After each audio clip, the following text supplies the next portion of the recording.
no hay enseñanza respecto de la Iglesia en el Antiguo Testamento. No hay enseñanza de la Iglesia en el Antiguo Testamento.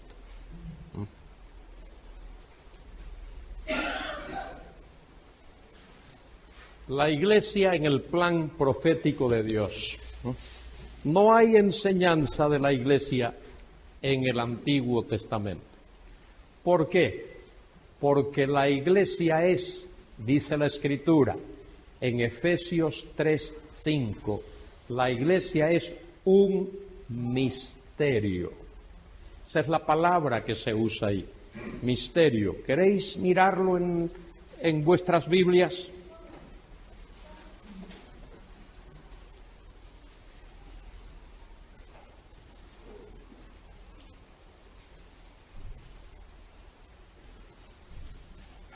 Ahí aparece versículo 15, Efesios 3:5, versículo 5 de Efesios 3. Misterio. Misterio que en otras generaciones no se dio a conocer a los hijos de los hombres. La palabra misterio significa una verdad desconocida por los hombres hasta que Dios la revela. Eso es lo que significa la palabra misterio. La Iglesia, en ese sentido, era un misterio hasta que el Señor la reveló a sus apóstoles. Dice el apóstol San Pablo aquí en Efesios 3:5, misterio que en otras generaciones no se dio a conocer a los hijos de los hombres, como ahora. Ese como ahí equivale a pero ahora es revelado a sus santos apóstoles y profetas por el Espíritu. Si tú le dices a un hombre ciego, tú le dices a una persona ciega, el sol no brilla de noche como brilla de día. ¿Qué le estás diciendo a esa persona? ¿Que el sol brilla de noche? ¿Le estás diciendo eso? No le estás diciendo eso. Le estás diciendo que el sol no brilla de noche. Le estás diciendo, brilla de día, pero no brilla de noche. Eso es lo que le quisiste decir, solo que lo pusiste con esas palabras. El sol no brilla de noche como brilla de día. Lo que le quieres decir que de noche no ves brillar al sol, lo ves de día. Bueno, es más o menos es lo que Pablo dice allí. Pablo dice que en otras generaciones esa verdad no fue revelada, pero fue revelada a los apóstoles y a los profetas del Nuevo Testamento. Estoy remarcando esto, estoy destacando esto, subrayándolo, porque hay algunos teólogos, particularmente los teólogos del pacto, que ya vimos los otros días lo que eso era, que enseñan que la Iglesia existió en el Antiguo Testamento. Que la Iglesia, algunos van hasta el huerto del Edén. La Iglesia comenzó en el huerto del Edén. Otros dicen que la Iglesia comenzó con Noé. Otros dicen que la Iglesia comenzó con Abraham. Otros dicen que la Iglesia comenzó con Juan el Bautizador. Y así hay opiniones respecto de esto. La Biblia no enseña eso. La Biblia enseña que en el Antiguo Testamento no hubo una iglesia cristiana. ¿Hubo creyentes en el Antiguo Testamento? Sí. ¿Hubo personas regeneradas? Sí. ¿Hubo personas que pusieron su fe en Dios, seguro que sí. Pero ¿qué no hubo en el Antiguo Testamento? ¿Qué no hubo? ¿Qué no hubo? No hubo iglesia. ¿Por qué? Porque era un misterio y un plan. ¿Por qué no hubo iglesia?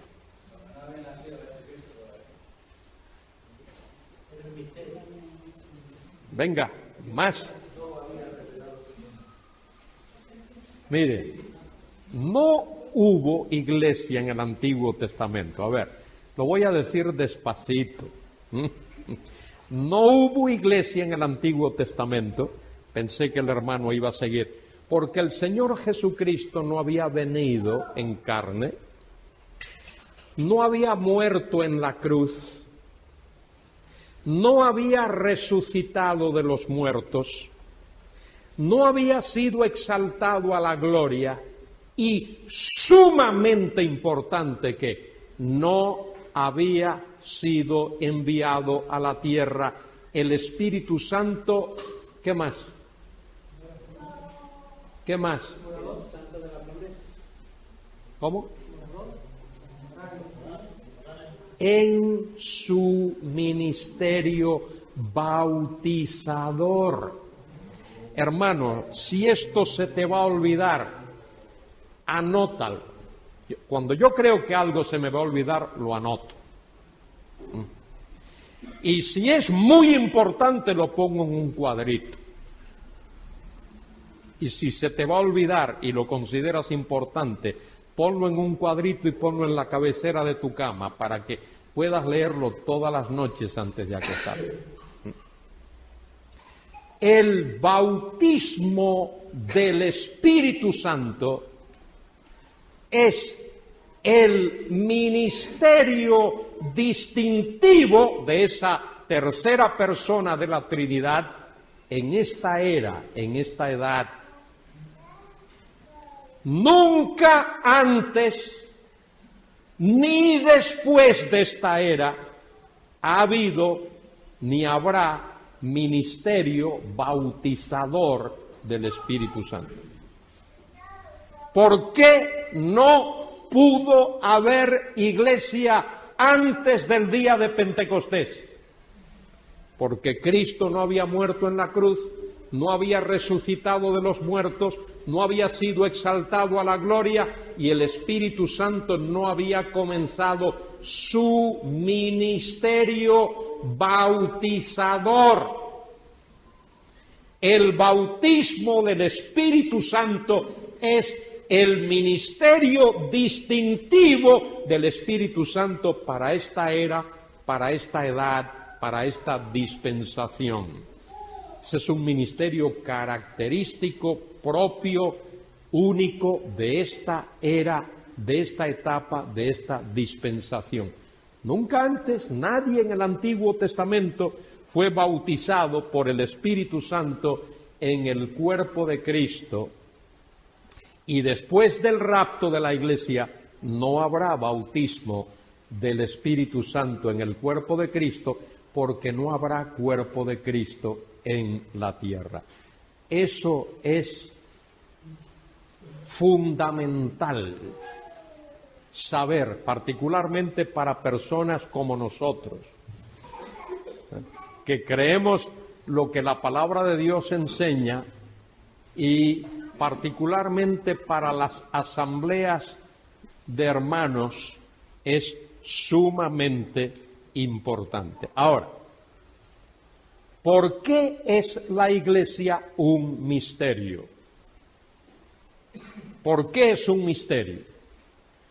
Porque habla de algo que nunca antes existió. Versículo 6. Que los gentiles son coherederos y miembros del mismo cuerpo, copartícipes de la promesa en Cristo Jesús por medio del Evangelio. ¿Qué es lo que nunca había existido? Que judíos y gentiles estuviesen unidos en un mismo cuerpo por una misma fe, por una misma realidad, bautizados por un mismo espíritu en el mismo cuerpo. Primera los Corintios 12:13, porque por un mismo espíritu fuimos todos, por un solo espíritu, fuimos todos bautizados en un cuerpo, sea judío o gentil, sea esclavo libre, y a todos se nos dio a beber de un mismo espíritu. De manera que el bautismo del Espíritu Santo es la característica, el distintivo único de esta edad, de esta era, de esta dispensación que llamamos la Iglesia. Ahora, la Iglesia siempre estuvo en el plan de Dios.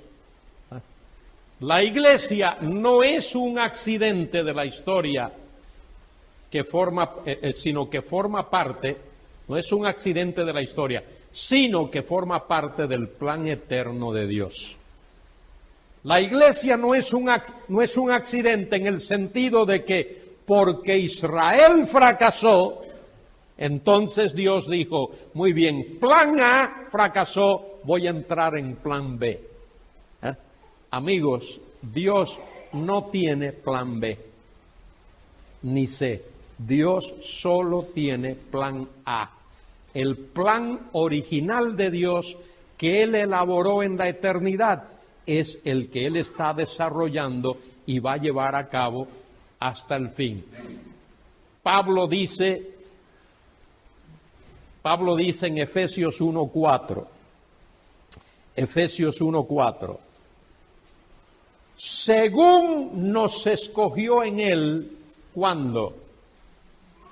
Antes de la fundación del mundo, para que fuésemos santos y sin mancha delante de Él. De manera que cuando Dios diseñó la Iglesia, en la eternidad. La Iglesia fue diseñada con todo el plan que Dios diseñó en la eternidad. Allí estaba la Iglesia. Solo que su cumplimiento tuvo que comenzar en un momento concreto, específico de tiempo. Muy bien. Antes de la creación ya Dios había diseñado la Iglesia. Eso lo tenemos que tener claro. Antes de la creación Dios había diseñado la Iglesia como Él diseñó todas las cosas. Ahora, antes de Pentecostés, la primera mención de la Iglesia se encuentra en Mateo 16:18. Mateo 16:18, cuando el Señor le dice a los discípulos que estaban allí con Él en Cesarea de Filipos, y particularmente a Pedro, que había hecho aquella confesión, el Señor le dijo, sobre esta roca, ¿qué? Edificaré mi iglesia. Y esa oración gramatical es importante. Ese verbo, edificaré, ese verbo está en el modo indicativo. Cada vez que un verbo está en el modo indicativo, eso expresa realidad. Lo más importante en un verbo, en el Nuevo Testamento griego, es en qué modo verbal está. El tiempo es importante, pero lo más importante es el modo. Y el modo es indicativo, modo de realidad. Ahora, el tiempo futuro, edificaré, eso significa que aún no había iglesia.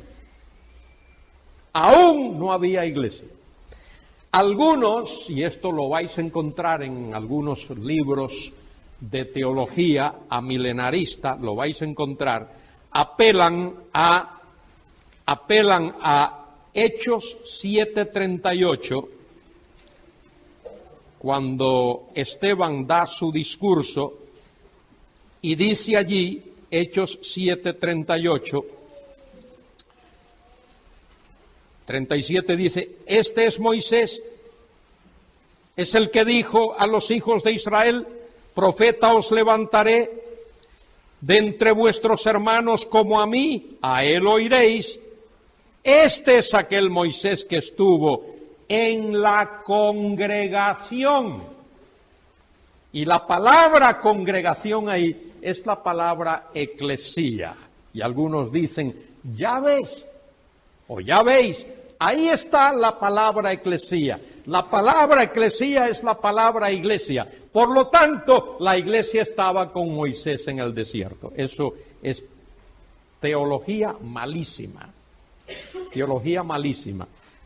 Lo único que eso significa es que la palabra eclesía, que significa un grupo de personas convocadas, aparece ahí.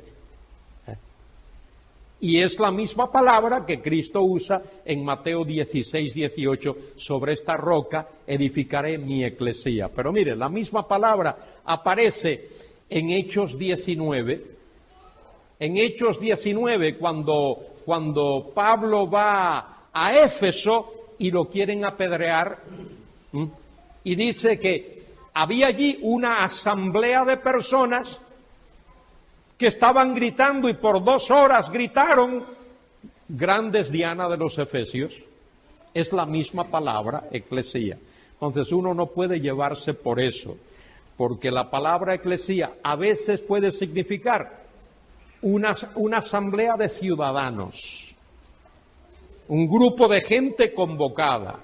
Otras veces un grupo de fanáticos como aquellos allí en Éfeso aquel día que gritaron por 2 horas, grandes Diana de los Efesios. O como dice allí en Hechos 7:38, Moisés y la congregación, la asamblea de judíos en el desierto. En el desierto era una asamblea de judíos que había salido de Egipto y estaban con Moisés.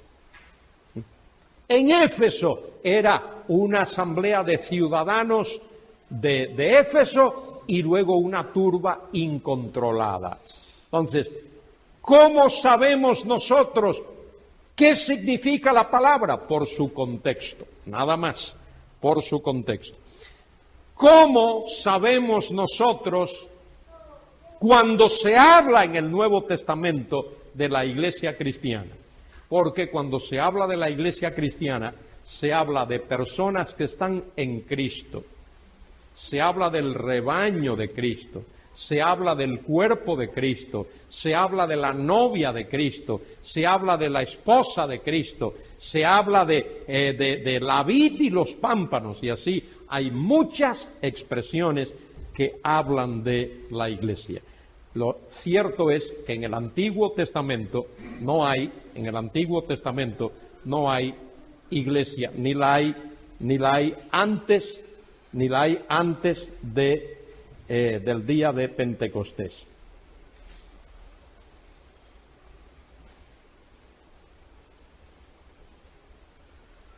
Bueno, eso lo he explicado ya. El verbo edificaré está en tiempo futuro, de modo que se refiere a algo que no ha ocurrido, pero lo importante es el hecho que dicho verbo está en el modo indicativo, lo cual sugiere realidad. Eso tenéis que tenerlo muy presente, tenéis que tenerlo en mente y totalmente claro. Es una realidad histórica. No podía haber una iglesia cristiana sin la actuación personal de Cristo. Solo Él tiene autoridad para ejecutar tal acción. Y luego tengo aquí algo sobre la iglesia y los tiempos de los gentiles.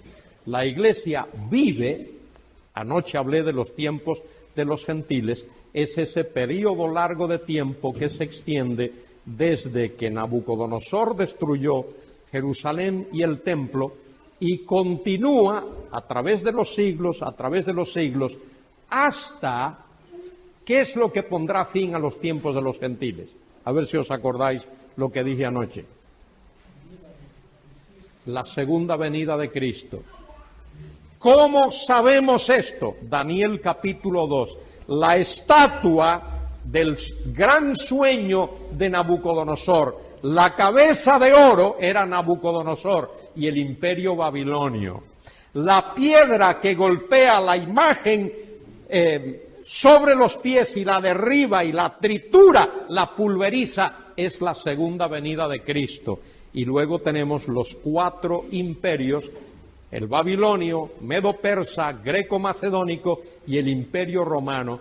Y el 5º gran imperio que habrá en el mundo será el imperio que nuestro Señor Jesucristo traerá en su segunda venida, cuando Él venga otra vez.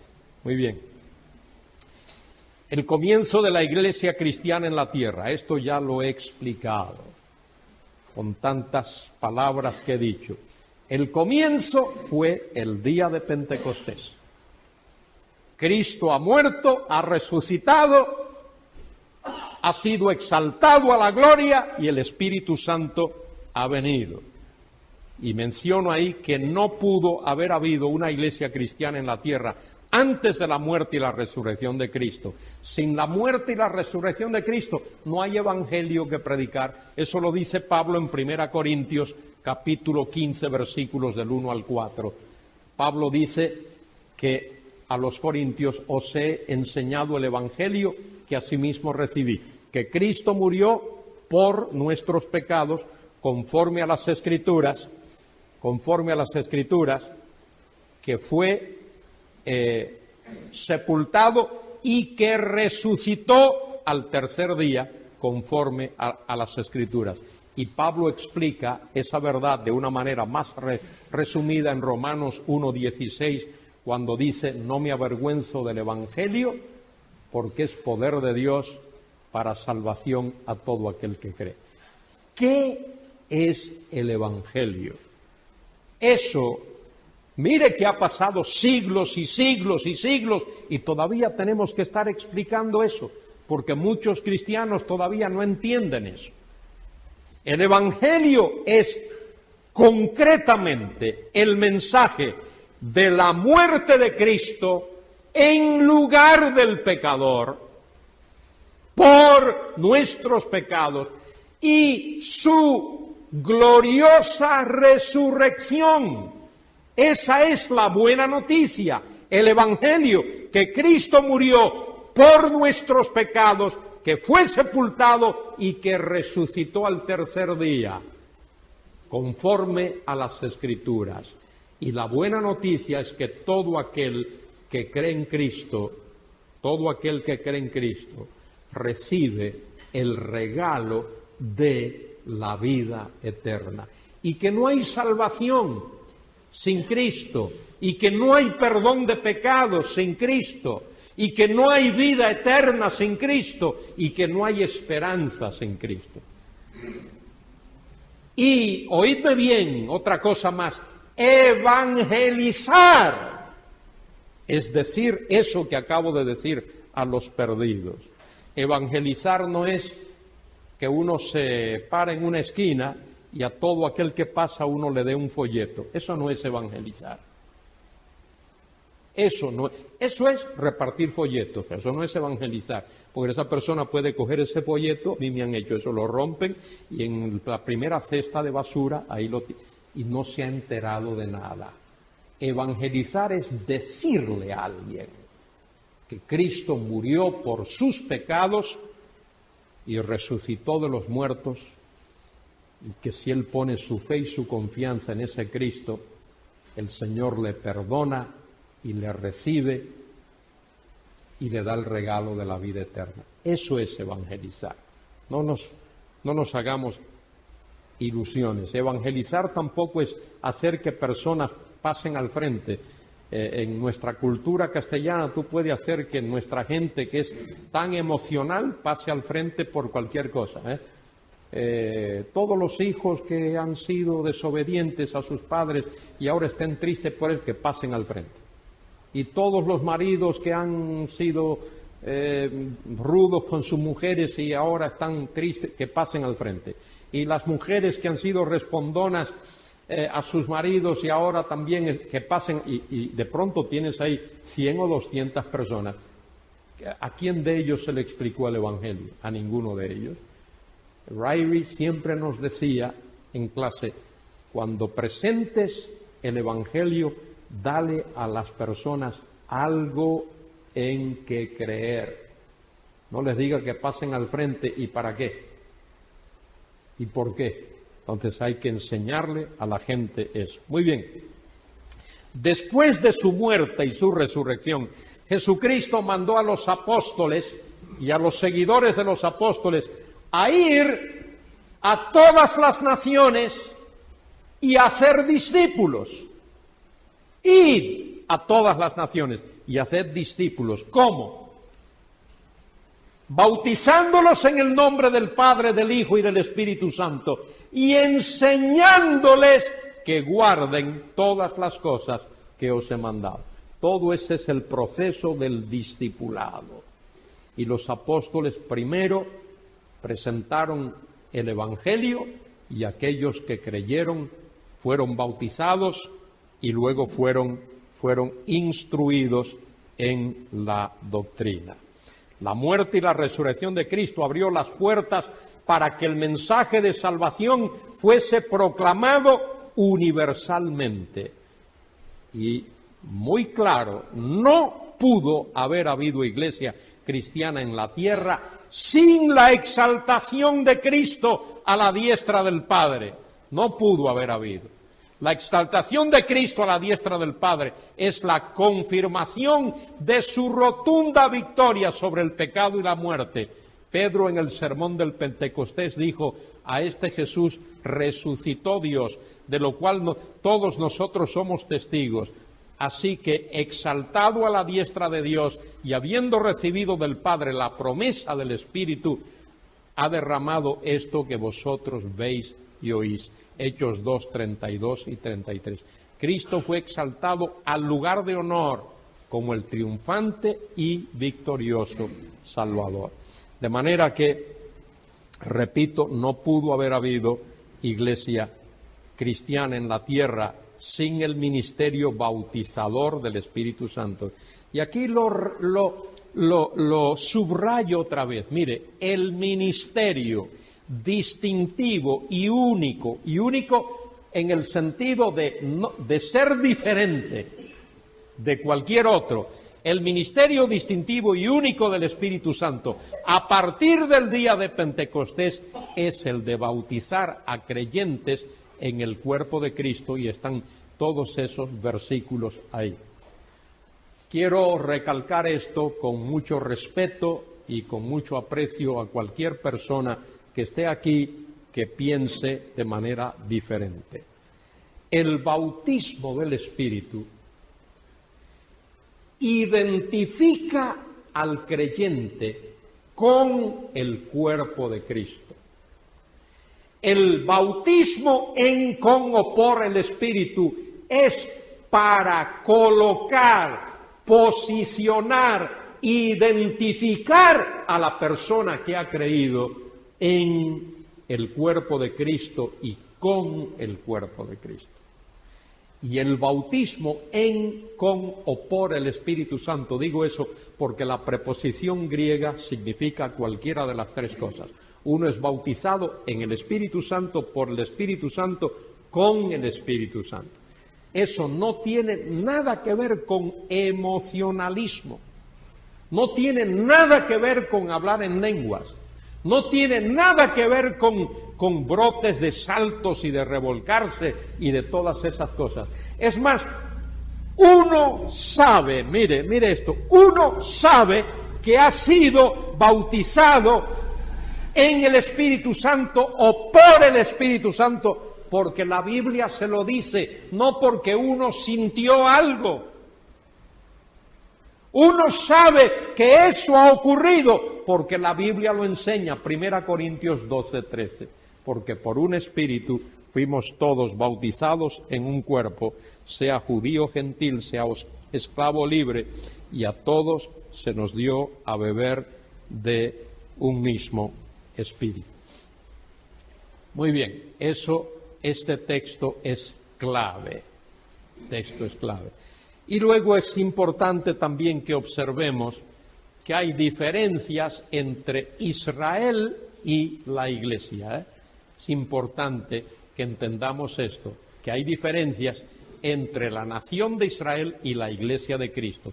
Una diferencia inicial que puede mencionarse es el hecho de que Israel ha existido por más de 3 milenios.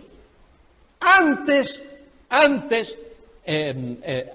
de Cristo, mientras que la iglesia cristiana comenzó el día de Pentecostés y Cristo profetizó su inauguración. El apóstol Pablo, por su parte, dice que el Cristo resucitado es constituido cabeza del cuerpo, que es la iglesia. Y luego, en segundo lugar, la comunidad israelita tiene una relación étnica por un lado y una relación ritual por otro lado.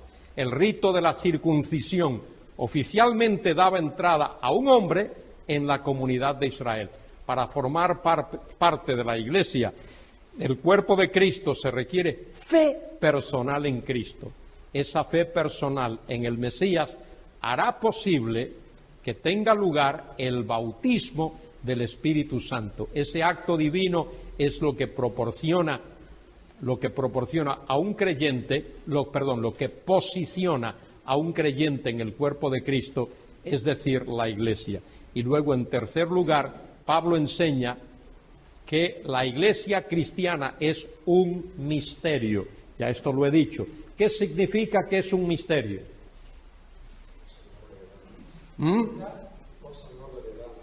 Una verdad que no había sido revelada antes. Una verdad que solo se conoce cuando Dios la revela. Solo se conoce cuando Dios la revela. ¿Por qué? Repito esto para que lo tengamos ahí claro. ¿Por qué la iglesia es un misterio? Porque nunca antes de Pentecostés, judíos y gentiles habían estado en un mismo cuerpo, sobre una misma base, por una misma razón, por un mismo acto, unidos con los mismos derechos y privilegios. Eso solo tiene lugar el día de Pentecostés.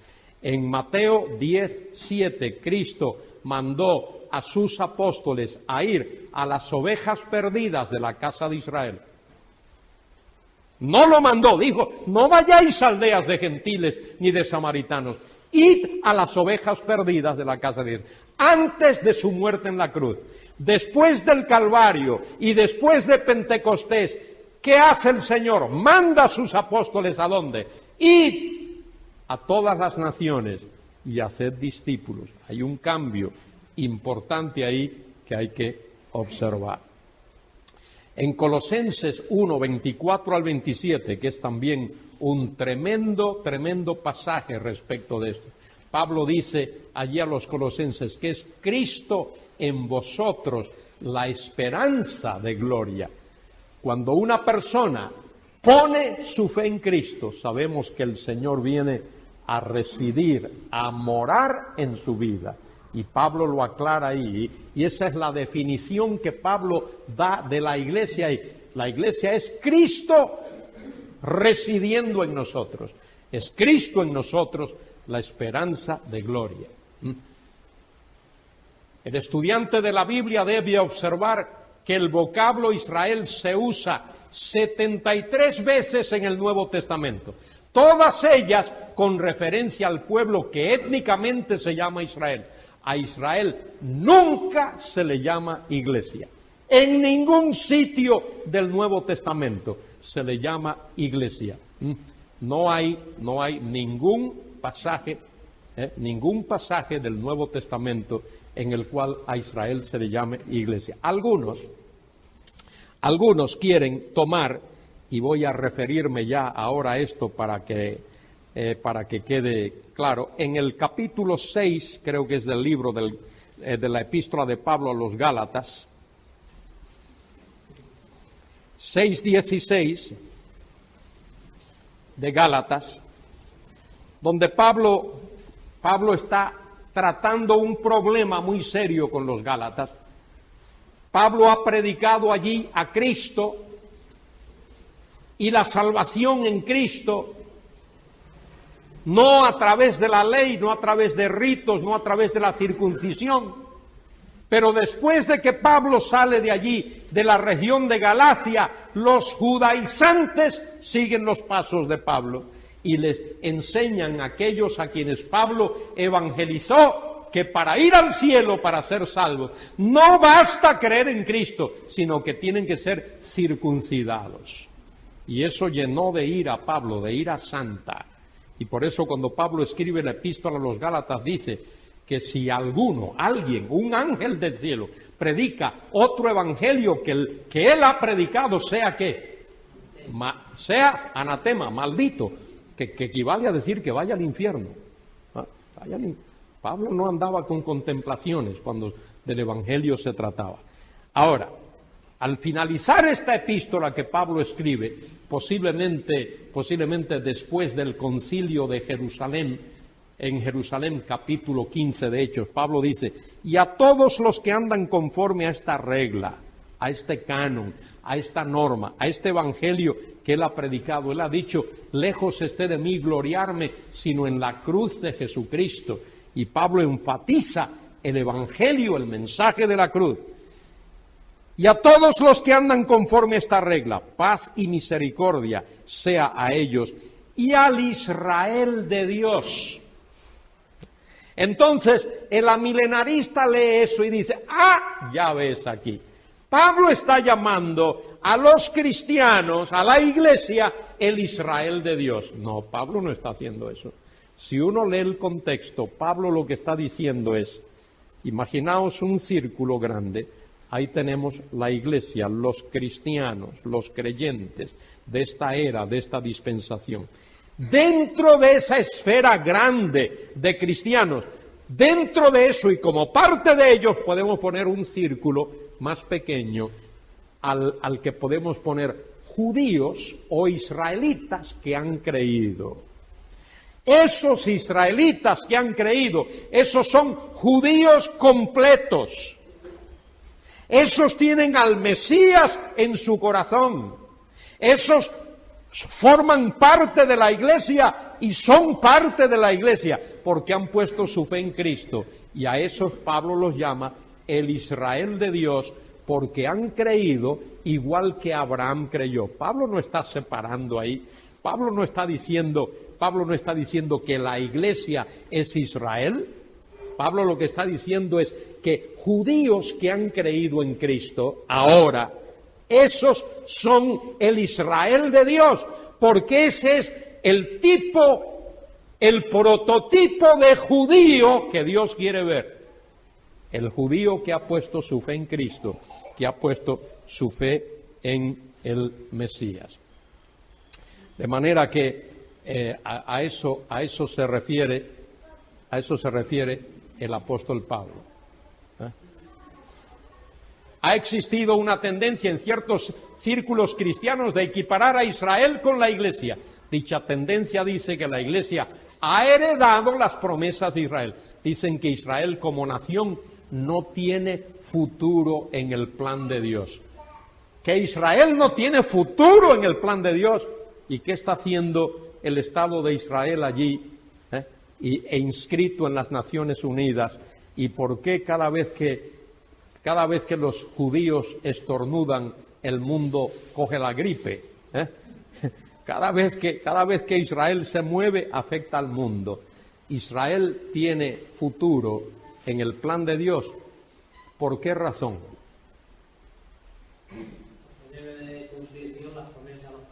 Por los pactos, por las promesas que Dios hizo a Abraham, que se las reiteró a Isaac, que se las reiteró a Israel y que se las hizo a David. Y otra vez cito Lucas capítulo 1, 30 al 33. He aquí, concebirás y darás a luz un hijo, este será grande, será llamado Hijo del Altísimo, y el Señor Dios le dará el trono de David, su padre, y reinará sobre la casa de Jacob para siempre, y su reino no tendrá fin. Y su reino no tendrá fin.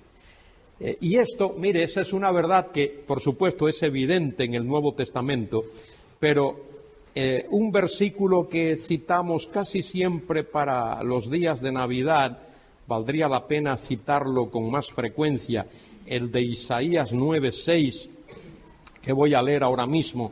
Dice allí: porque un niño nos es nacido, hijo nos es dado, el principado sobre su hombro, y llamaráse su nombre admirable, consejero, Dios fuerte, Padre eterno, príncipe de paz. Lo dilatado de su imperio y la paz no tendrán límite.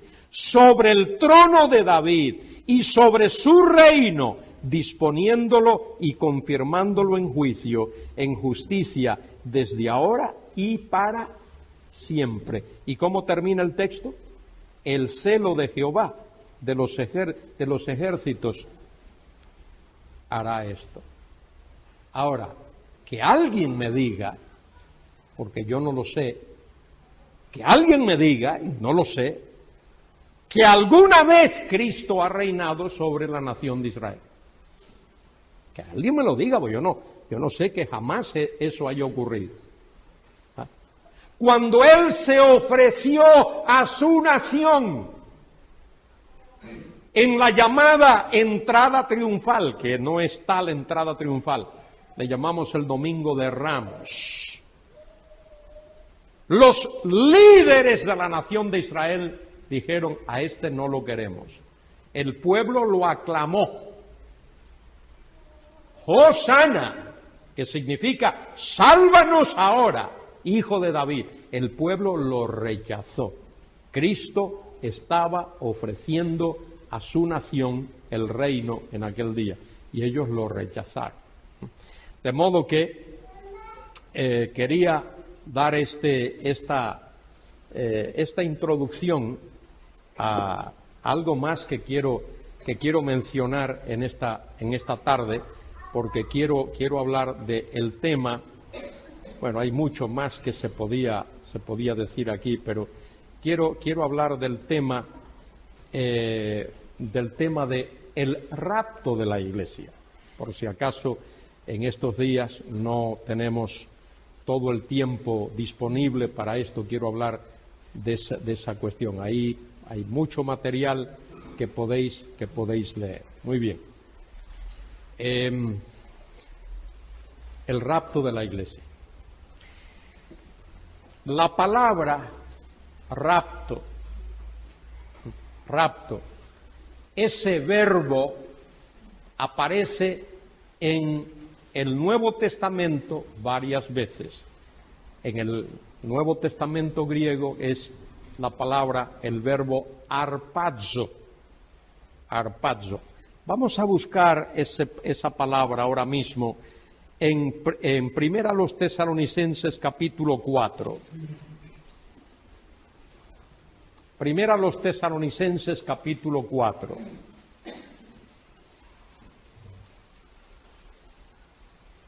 Mire lo que dice allí.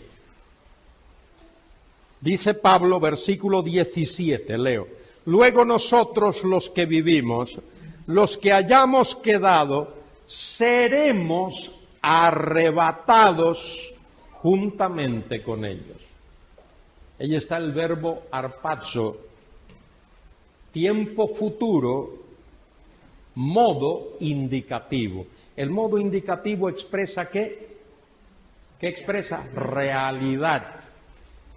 Tiempo futuro, un acontecimiento que todavía no ha tenido lugar. De manera que Pablo dice: seremos arrebatados. Si alguien de verdad cree la Biblia, no debería negar la realidad del rapto. Ahí está la realidad. Dice Pablo: seremos arrebatados. De manera que no debería de haber controversia entre los cristianos que creemos la Biblia, si habrá o no un rapto.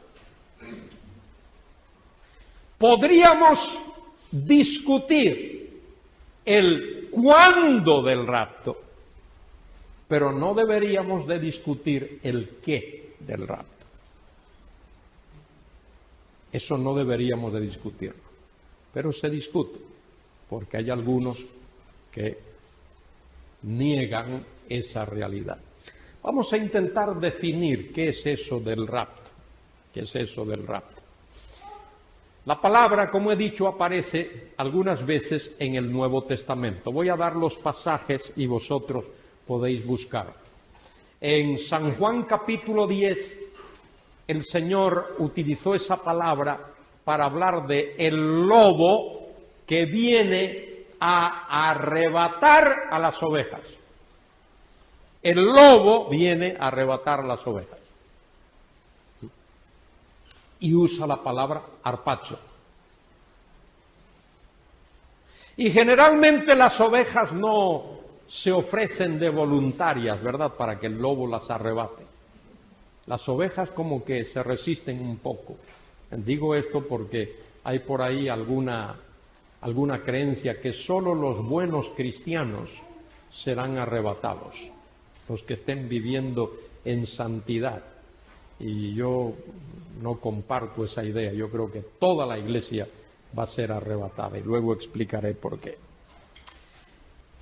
La misma palabra aparece en Hechos capítulo 8, cuando habla de Felipe, el evangelista, que fue llevado por el Espíritu al desierto para que evangelizase a un hombre, a un eunuco etíope. Y luego de evangelizarlo y bautizarlo, dice que Felipe fue arrebatado y se halló en Azoto, una ciudad costera allí, por lo que hoy es la Franja de Gaza. También se utiliza la palabra en Hechos 7 cuando habla de Esteban, que dice que fue arrebatado por los judíos y llevado allí a un lado de Jerusalén, a una de las puertas, que hoy se llama la puerta de San Esteban, para apedrearlo. La misma palabra se utiliza en 2 Corintios 12, cuando Pablo dice: conozco a un hombre en Cristo que si en el cuerpo no lo sé, fuera del cuerpo tampoco, que fue arrebatado hasta el tercer cielo, donde tuvo visiones y revelaciones que no le es permitido declarar o comunicar.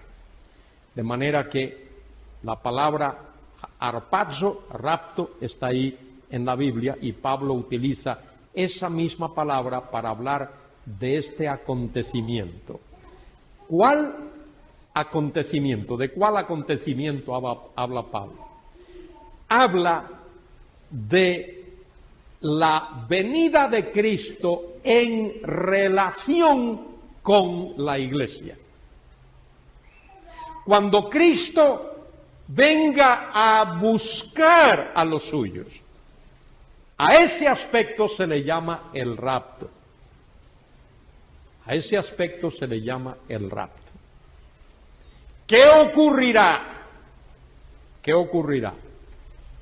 Desde Pentecostés hasta cuando eso ocurra, habrá muchos creyentes que han pasado de este mundo a la eternidad.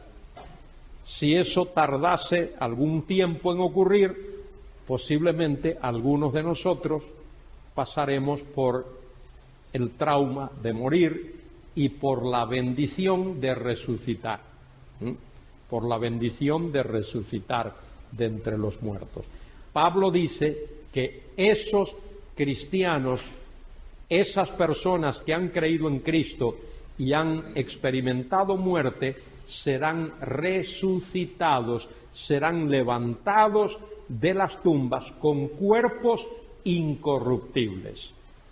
En otras palabras, si tú no estás contento con tu apariencia física ahora, espera que Dios te va a dar un nuevo cuerpo, un cuerpo incorruptible, un cuerpo que no estará hecho de materia, no será un cuerpo hecho de sustancia material, sino un cuerpo hecho de sustancia espiritual.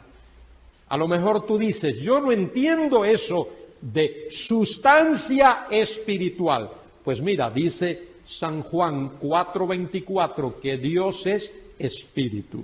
Dios es una sustancia espiritual. De manera que aquellos cristianos que hubiesen muerto serán resucitados con un cuerpo diferente, sustancia espiritual. Los que estén o estemos vivos, nuestros cuerpos serán transformados. Seremos transformados. Y juntos, como un solo cuerpo, unidos como un solo grupo, seremos levantados, seremos alzados, sacados, arrebatados, trasladados de este mundo para encontrarnos con el Señor en las nubes y así estar con Él para siempre. Eso es el rapto de la iglesia. Ahora mire, para ese acontecimiento, poned atención a esto, porque me desconcierta un poco cuando escucho la confusión que a veces existe incluso en nuestros propios sermones. Para el acontecimiento del rapto, no hay ninguna señal previa que tenga que ocurrir. No hay ningún aviso. El rapto será un acontecimiento, no es que será, es un acontecimiento inminente. Inminente significa que puede ocurrir en cualquier momento sin aviso de clase alguna. Digo esto porque hoy día a veces escucho, bueno, mira la catástrofe en tal lugar, y mira lo que está ocurriendo aquí, mira la peste acá, y mira la muerte aquí, mira la gripe esta que viene ahora de las... sí, esa, aviar, la gripe del pollo, ahora nos van a prohibir comer pollo, con tanto que nos gusta el pollo. Pues, y todo ese tipo de cosas. Bueno, eso no tiene nada que ver. Ninguna guerra, ninguna peste, ningún tsunami, ningún terremoto, nada de nada. Miren, amigos míos, hermanos míos, escuchadme. El mandato de Dios para nosotros no es que estemos buscando, esperando señal o señales. No la señal, sino al Señor. Esperamos al Señor, no la señal. El rapto será un acontecimiento inminente. Ninguna señal, ningún aviso pudo haber ocurrido ayer, el mes pasado, esta mañana, esta noche, mañana. No hay aviso para el rapto. La venida de Cristo por los suyos, es un acontecimiento que puede ocurrir en cualquier momento. San Juan 14 del 1 al 3. No se turbe vuestro corazón. Creéis en Dios, creed también en mí. En la casa de mi Padre muchas moradas hay, si así no fuera os lo habría dicho. Voy pues a preparar lugar para vosotros. Y si me fuere yo prepararé lugar, ¿qué? Dice allí, vendré otra vez, en nuestra querida Reina Valera.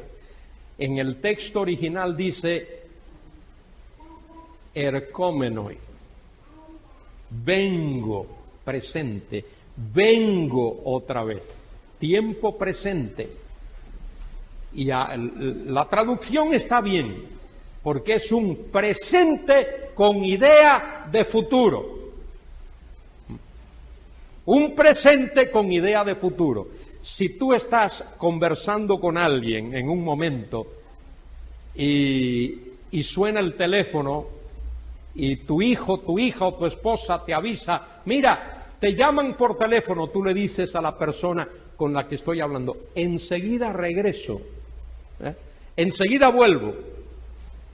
Es un presente con idea de futuro, ¿verdad? Bueno, es la misma cosa ahí. Cuando Cristo dice, vendré otra vez, en realidad es vengo otra vez. ¿Sabéis que a través del libro del Apocalipsis se utiliza la expresión para referirse a Cristo, oh ercómenos, el que es, el que era y el que viene? Y eso tiene que ver con esa idea. Si me fuere yo os preparar el lugar, vengo otra vez y os tomaré a mí mismo para que donde yo estoy, vosotros también estéis. Ese texto habla de inminencia, Muy bien. La venida de Cristo por los suyos ocurrirá antes que comience el día de Jehová, ya lo vimos anoche. Segunda a los Tesalonicenses 2 del 1 al 3. No vendrá sin que antes venga la apostasía y se manifieste el hombre de pecado, el hijo de perdición. Pero antes de eso habla con respecto de la venida del Señor y nuestra reunión con Él. La venida de Cristo por los suyos será una liberación de la ira venidera. Primera a los Tesalonicenses 1:10. Habla del Señor, dice, al cual resucitó de los muertos, el que nos libra de la ira venidera. Y la ira venidera es la gran tribulación. Y primera a los Tesalonicenses 5:9, no nos ha puesto Dios para ira, sino para alcanzar salvación por medio de nuestro Señor Jesucristo. Y mire qué interesante la venida de Cristo por los suyos es una esperanza bienaventurada. ¿Sería para ti esperanza bienaventurada? Pregunto, ¿sería para ti una esperanza bienaventurada que lo que está por delante sea una gran tribulación? Eso no es esperanza bienaventurada. Si lo que te aguarda, lo que te espera es una gran tribulación. ¿Cuál es la esperanza bienaventurada? La manifestación gloriosa de nuestro gran Dios y Salvador Jesucristo, el cual se dio a sí mismo para redimirnos y hacernos un pueblo propio, celoso de buenas obras.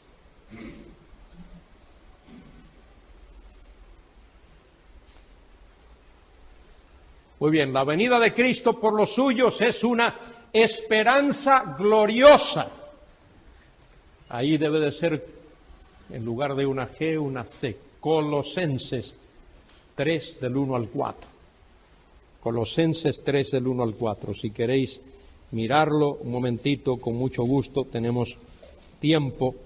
Colosenses 3 del 1 al 4 dice: si pues habéis resucitado con Cristo, buscad las cosas de arriba, donde está Cristo sentado a la diestra de Dios.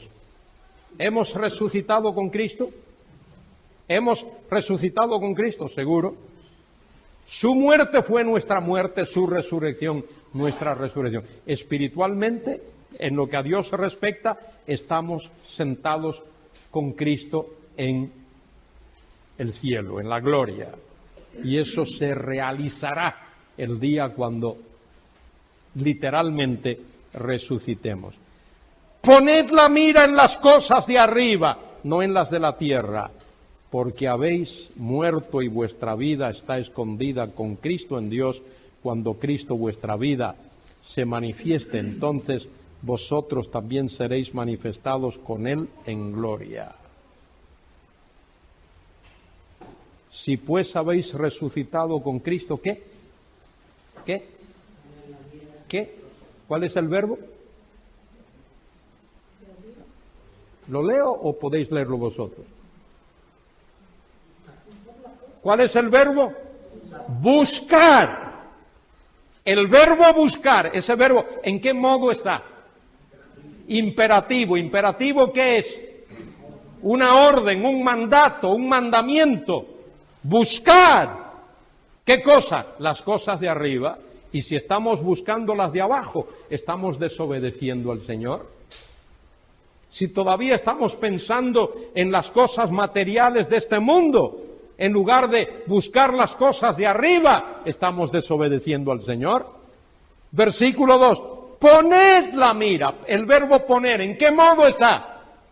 Imperativo, ¿qué es? Un mandato, una orden, un mandamiento de Dios. Si estamos haciendo otra cosa, estamos desobedeciendo. Acusamos a los judíos que desobedecían los mandamientos de Dios. ¿Y nosotros? Lo que pasa es que ellos desobedecían y les costaba la vida física. Nosotros desobedecemos y Dios no nos mata ahí mismo, pero somos tan desobedientes como ellos. Dice, cuando Cristo vuestra vida se manifieste, epifaneia, la palabra, se haga visible, aparezca, vosotros también seréis manifestados con Él en gloria. Muy bien, mientras que Israel y las naciones gentiles tendrán que pasar por los severos juicios de la gran tribulación descritos en Apocalipsis 6 al 19, la iglesia, cuerpo de Cristo, anticipa el día cuando el Señor la tomará consigo para llevarla a la casa del Padre. Ese será el próximo gran acontecimiento en el plan de Dios, en el propósito de Dios. El rapto de la iglesia. ¿Y qué ocurrirá después del rapto? ¿Sabe lo que va a ocurrir? El tribunal de Cristo. El bemá de Cristo. Primera a Corintios capítulo 3, versículos del 11 al 15 por ahí. Primera a los Corintios capítulo 3 al 17. Primera a los Corintios 3 del 11 al 17. ¿Qué será el bemá? El tribunal de Cristo. También creo que aparece en 2 de Corintios 5:10. Todos compareceremos delante del tribunal de Cristo para rendir cuenta de lo que hayamos hecho en el cuerpo, sea bueno o sea malo. El bemá de Cristo, el tribunal de Cristo, ¿quiénes comparecerán allí? ¿Quiénes? Solo cristianos. Solo cristianos comparecerán delante del bemá de Cristo. De manera que allí no se va a juzgar quién va al cielo o quién va al infierno. Todos los que estén allí, están allí porque han puesto su fe en Cristo. ¿Qué se ventilará allí? Los premios, los galardones, las coronas, los parabienes que el Señor dará a los creyentes. El Señor dará a los creyentes. ¿Qué se va a juzgar allí? Las obras de los cristianos. Tú ahora estás haciendo obras. Estás haciendo obras. Cuando el rapto tenga lugar y estemos allí delante del bemá de Cristo, las obras que tú has hecho, que yo he hecho, van a ser pasadas por fuego. Y es el fuego lo que revelará qué clase de obras has hecho. Si hiciste obras para la gloria y para la honra de Dios, esas obras serán oro, plata, piedras preciosas. Si hiciste obras para ti, para que la gente te aplaudiera, eso será madera heno, hojarasca. Y el fuego probará el oro, la plata y las piedras preciosas y saldrán de allí mejores. Y el fuego probará la madera, el heno y la paja, y de allí ¿qué saldrá? Humo y ceniza, nada más. Humo y ceniza.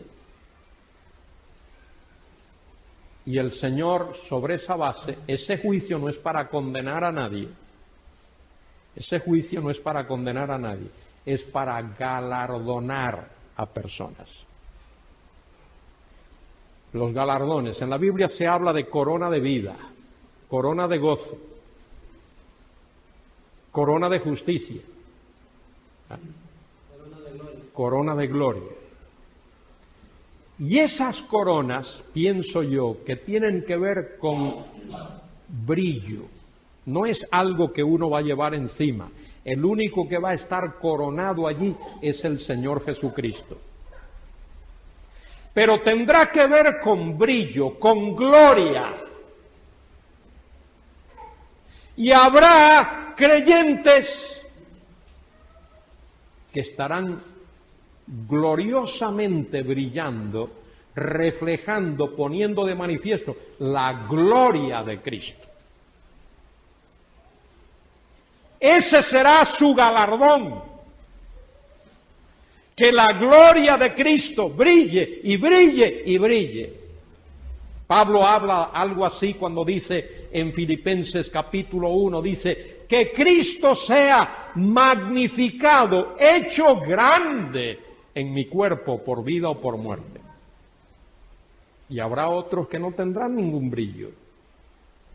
No podrán hacer que la gloria de Cristo se refleje, se manifieste en ellos. Eso es lo primero que ocurrirá después del rapto, el bemá de Cristo. Y lo segundo que ocurrirá después del rapto será ¿qué cosa? Las bodas del Cordero. Las bodas del Cordero, Apocalipsis 19, 7, cuando la iglesia será unida con el Señor como la esposa del Cordero para siempre. Será una unión por toda la eternidad. Y allá en el cielo tendrá lugar las bodas. Y el Señor regresará a la tierra para reinar, y el milenio será las fiestas de boda. Poquitos días, ¿verdad? Las fiestas de boda, la gran celebración. Bueno, ¿alguna pregunta? Mira, yo de verdad no te voy a hacer una pregunta porque te la sabes toda. No, ¿qué va? Yo no me... Pero aquí de verdad me hace acordar, y gracias al nombre de un futbolista que se llamaba Carmellosa, era jugador de fútbol, muy bueno en el delantero centro. Sí. Como el tuyo es casi parecido a Carmellosa. Sí, lo que pasa es... Tú como delantero centro eres pequeñito. Tiene que ser un hombre corpulento y te da valor, ¿eh? Pero como extremo no hay quien te toque. Pero que sí me gustaría, ahora recordando que cuando Cristo le habló a los antiguos, a los apóstoles, donde dice, ¿quién dice de vosotros? ¿Quién soy yo? De verdad, dice Pedro, que tú eres el hijo del Altísimo. De verdad. Sí, por eso me acuerdo que me hace recordar tantas cosas, y entonces dice, tú no eres muy inteligente. Yo te he revelado de esto. Ahora sí me acuerdo lo que me dijiste anoche. Dime si tenía una chica que quería tocar la flauta. Sí. Algo de eso, ¿verdad? Sí. Dice, ¿de qué tiempo está en mi hija o tal? Dice, depende de lo que tú digas. También han cajado en mí y en todos los compañeros que están aquí. La verdad que sí. Que Dios te bendiga. Le agradezco sus palabras. Le agradezco sus palabras. Lo único que quiero decirle, querido hermano caballero, que Caballero sí, porque soy de Gata. Bueno, toda toda la gloria es para Dios.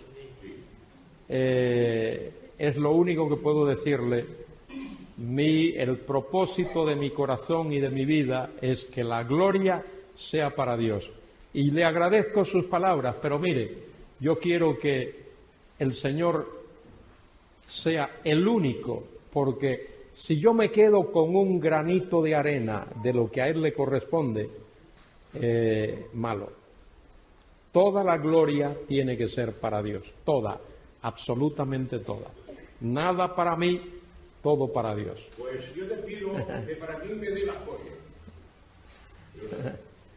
Coja el granito de arena y que Dios te ayude siempre. Bueno, gracias, le agradezco muchísimo. Que haga un desierto. Bueno, gracias. ¿Alguna pregunta? Por ejemplo, la parábola de las 10 vírgenes no enseñaría que hay creyentes que se quedan y creyentes que se van. No, la parábola de las 10 vírgenes no tiene nada que ver con la iglesia, tiene que ver con la nación de Israel. Mateo, el Evangelio de Mateo es un evangelio que tiene que ver con el reino. Y cuando llegamos al capítulo 24 de Mateo, versículo 3, los discípulos le preguntan al Señor, dinos, ¿cuándo serán estas cosas? ¿Y qué señal habrá de tu venida y del fin del siglo?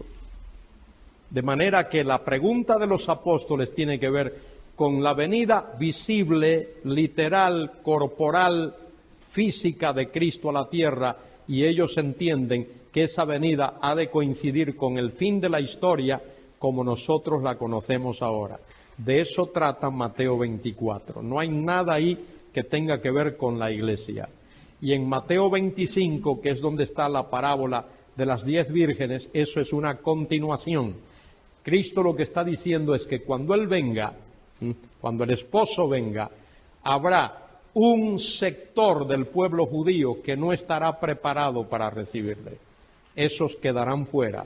Habrá un sector de la nación de Israel que será el remanente que sí estará preparado para su venida. Esos entrarán con Él en el reino. No guarda relación ninguna con la iglesia. Utilizar eso para hablar de eso que tú me has preguntado es sacar el pasaje fuera de su contexto, hermenéuticamente, exegéticamente y teológicamente. No tiene nada que ver con el rapto.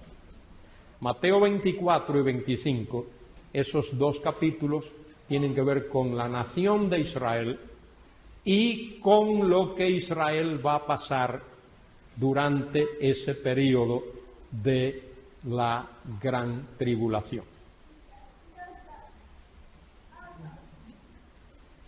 ¿Alguna otra pregunta?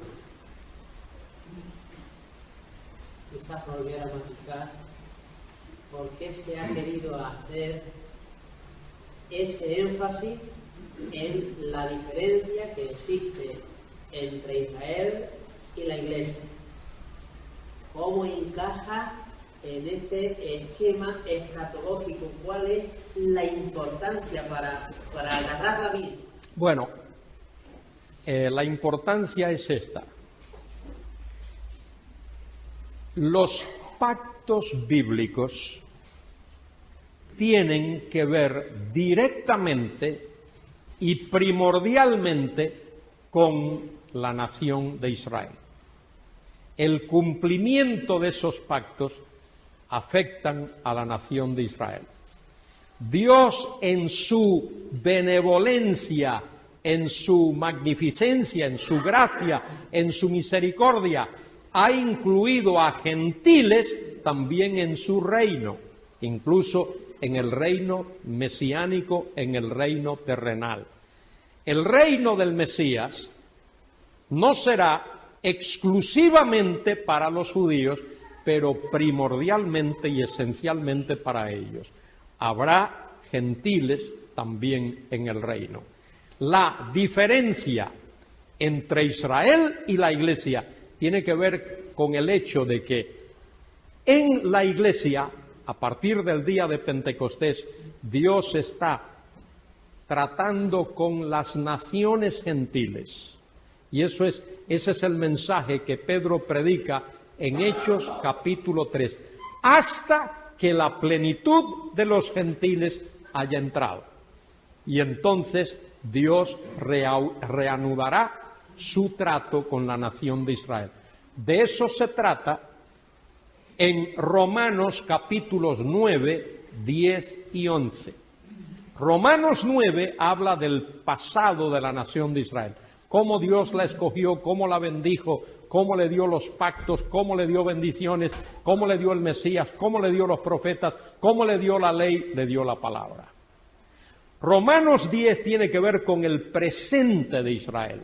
Israel está viviendo en ceguera espiritual, y está pasando por todas las pruebas que está pasando por su rechazo del Mesías. Romanos 11 tiene que ver con el futuro de Israel, porque Dios no se olvida de sus promesas. Las promesas de Dios, los pactos de Dios son irreversibles, y por esa fidelidad de Dios, Él ha de cumplir sus promesas en la nación de Israel. Y Pablo dice allí que habrá un remanente de esa nación que será salvo. Si queréis mirarlo allí en el capítulo 9 de Romanos, versículo 27, también Isaías clama tocante a Israel: si fuera el número de los hijos de Israel como la arena del mar, tan solo el remanente sería salvo, porque el Señor ejecutará su sentencia sobre la tierra en justicia y en prontitud. Y luego en el capítulo 11, versículo 25, porque no quiero, hermanos, que ignoréis este misterio, mire otra vez la palabra misterio ahí, esta verdad no revelada antes, para que no seáis arrogantes en cuanto a vosotros mismos, que ha acontecido a Israel endurecimiento en parte, hasta que haya entrado la plenitud de los gentiles. Ahí está la cuestión. Hasta que haya entrado la plenitud de los gentiles. Y Dios utiliza su trato con los gentiles para que Israel abra los ojos, y para dar celos a Israel en un sentido. Y luego, mire, versículo 26, todo Israel será salvo, como está escrito. Todo Israel será, ¿qué cosa? El remanente. El remanente que queda después de pasar por la tribulación. Los rebeldes mueren, quedan en la tribulación. Y el remanente que ha puesto su fe en el Mesías, ese es todo Israel que ha quedado. Y en ese remanente el Señor va a cumplir su promesa. Luego todo Israel será salvo, como está escrito: vendrá de Sión el libertador, que apartará de Jacob la iniquidad, y este será mi pacto con ellos cuando yo quite sus pecados. Así que, ¿a qué pacto se refiere ahí? ¿A qué pacto se refiere ahí? Venga, dilo alto. Al nuevo pacto. El nuevo pacto habla de perdón, habla de redención, habla de salvación, habla de regeneración, habla de bendición. Al nuevo pacto. Y este será mi pacto con ellos cuando quite sus pecados. Así que en cuanto al Evangelio, son enemigos por causa de vosotros, pero en cuanto a la elección, eso que Dios hizo desde el principio, en cuanto a la elección, son amados por causa de los padres. El pacto abrahámico, el pacto reiterado a Isaac y a Jacob y a David, el nuevo pacto. Porque irrevocables son los dones y el llamamiento de Dios. ¿Alguna otra observación o pregunta? Sí, caballero. Es cierto, ¿no? Porque ha dicho que como iglesia no tenemos un día señalado para otorgar, pero también no deja de ser cierto que nosotros, que es lo que se dice en el mundo evangélico, que la venida del Señor se acerca, debido a que nosotros podemos aprovechar también de las señales que están preparadas para Israel. Cuando la higuera comienza a brotar, saber qué tenemos que hacer. Todo eso nos ayuda a nosotros también a ver más pronto la venida del Señor. Sí, ese es un aspecto, es una manera de verlo. Pero lo cierto es, lo que dije y lo que quiero reiterar, es que para que el rapto ocurra no va a haber señales. Eso es lo que dije y es lo que reitero. No tenemos que mirar a ver qué está ocurriendo por el mundo, pero por supuesto utilizamos situaciones en el mundo para que el mundo sepa que Dios está obrando. Por 1900 años no hubo un Estado de Israel en Palestina, la tierra aquella. Desde el año 70 hasta el 1948 no hubo Estado de Israel. Ahora, desde el año 48, hay un Estado de Israel. Esa es una señal de que Dios es fiel a su pacto, es fiel a su promesa. Todo lo que está ocurriendo en el mundo es una manera de Dios, que Dios tiene de hablar a la humanidad que está sorda y ciega, que no quiere creer, que no quiere oír, que es blasfema, y Dios está hablando a través de esos acontecimientos. Eso es verdad. Lo que dije y digo y reitero es que ninguna de esas cosas son señales para que el rapto tenga lugar. El rapto, mira, pudo haber ocurrido en días de Pablo. Pablo lo dice allí en 1 Tesalonicenses 4:17, dice: luego nosotros los que quedamos. Pablo esperaba estar vivo cuando el rapto ocurriese. Entre paréntesis, ya que mencionas eso, hay un pasaje tremendo respecto del rapto de la iglesia que no hemos visto, 1 Corintios 15, versículo 51, donde aparece ahí otra vez la palabra misterio. He aquí os digo un misterio: no todos dormiremos, no todos habremos muerto, es la idea ahí, pero todos seremos transformados. ¿Por qué el rapto es un misterio? ¿Por qué Pablo llama a la iglesia un misterio? Llama a la manifestación de Dios en la persona de Cristo un misterio, y llama al rapto un misterio. ¿Por qué lo llama un misterio? Porque nunca antes en la historia, nadie en el Antiguo Testamento habla de que personas muertas, creyentes, resucitarían y personas vivas serían transformadas y juntas como un solo grupo, como un solo cuerpo, serían alzadas para ser llevadas a la gloria. Esa es una verdad nueva, esa es una verdad que el Espíritu de Dios revela aquí en 1 Corintios 15 por medio de Pablo. He aquí os digo un misterio: no todos dormiremos, pero todos seremos transformados. En un momento, en un abrir y cerrar de ojos, a la final trompeta, porque se tocará la trompeta, y los muertos serán resucitados incorruptibles, y nosotros seremos transformados. Porque es necesario que esto corruptible se vista de incorrupción, y esto mortal se vista de inmortalidad. Y cuando esto corruptible se haya vestido de incorrupción y esto mortal se haya vestido de inmortalidad, entonces se cumplirá la palabra que está escrita: sorbida es la muerte con victoria. Y ahora, antes se le ha explicado esto, ahora tenemos un cuerpo material, un cuerpo tomado del polvo de la tierra, cuerpo hecho de sustancia material, Adán, del barro de la tierra.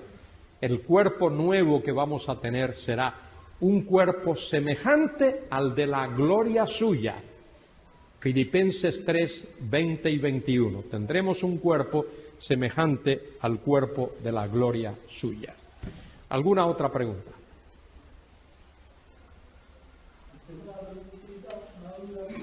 Cuando usted ha dicho que los galardones que hagan más buena obra, su regalo será que vive más que el que haga menos obra, pero vive menos.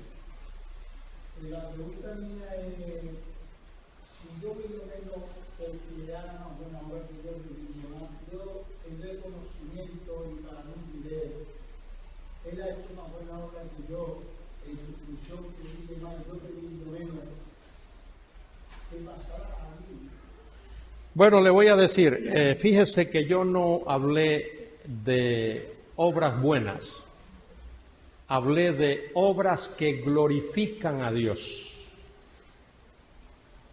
Una persona, voy a ponerme yo como ejemplo ahora, puedo hacer cosas buenas, para no implicar a nadie, me voy a implicar puedo hacer obras buenas, cosas buenas, para que vosotros me aplaudáis. O para que mi nombre aparezca en una revista, en un periódico. Cosas buenas hice, pero la hice para ganarme el aplauso de seres humanos. Ahí es donde está la cuestión.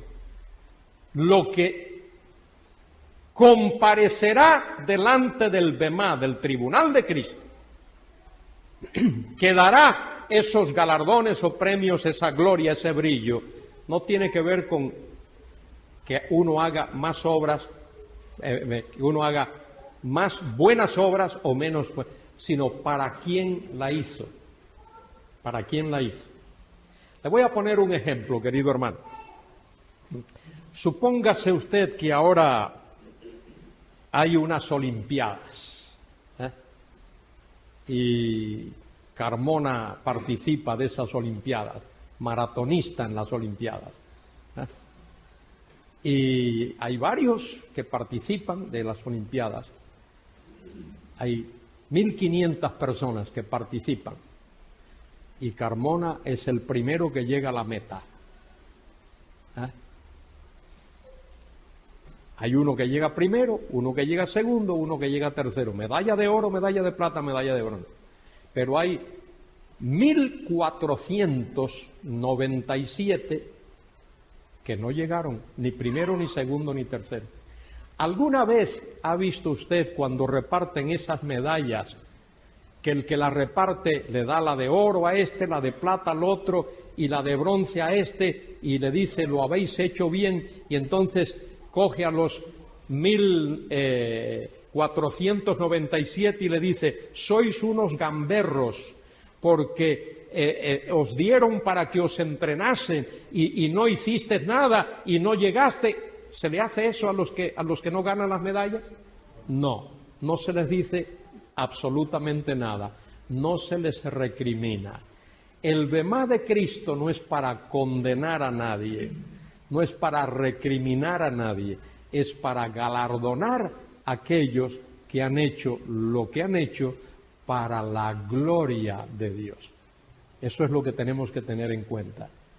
Y los que van a brillar para la gloria de Cristo. Y los otros, quienes sean que no brillen para la gloria de Cristo, no se les va a insultar ni recriminar, solo que no van a tener el privilegio de poner de manifiesto entre ángeles, arcángeles, querubines y serafines y todo el universo, toda la creación, esa gloria maravillosa de Cristo. Seguro que sí, porque dije que en el Bemá de Cristo, ¿quiénes comparecen allí? Solo cristianos. Allí no se va a determinar quién es cristiano y quién no es cristiano, porque la salvación no es por obras, es por la fe en Cristo.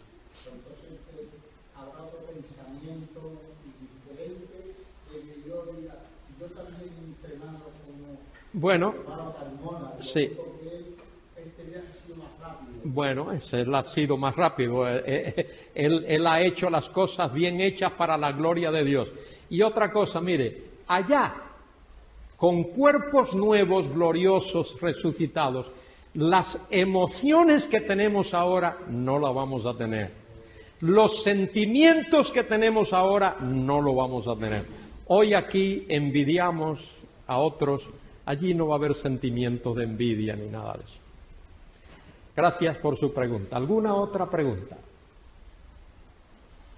Evidentemente se habla de señales que han de manifestarse y a las cuales hay que estar atentos. ¿Qué señales, para qué y quiénes deben de estar atentos? Muy bien. Porque claro, Las señales, no he hablado de eso todavía, esto lo haré la próxima semana. Las señales son las que han de preceder a la venida de Cristo visible en gloria corporalmente a la tierra. Esas señales tienen que ver con los juicios de la tribulación. ¿no es entonces el rapto la segunda venida? No. El rapto es el rapto. Al rapto no le llamo la segunda venida. Le llamo la venida de Cristo con relación a la iglesia es el rapto. La segunda venida es cuando Él sea revelado, visible, glorioso, literal, corporal, judicialmente en este mundo. ¿Mm? ¿Cómo?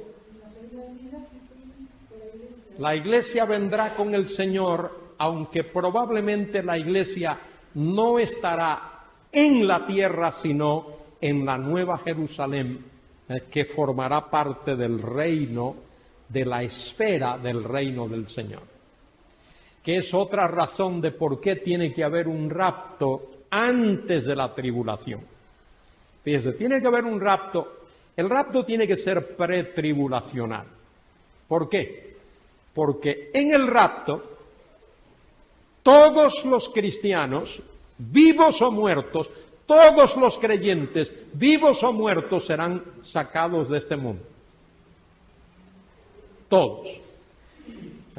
De manera que, si el rapto tiene lugar posterior a la tribulación, posteriormente a la tribulación, entonces no va a quedar persona con cuerpo natural como el que usted y yo tenemos ahora para que entren en el reino del Mesías, porque todos habrán resucitado con cuerpo glorioso o sido transformados con cuerpo glorioso y sacados de este mundo. Entonces, ¿quién va a entrar a reinar con el Mesías?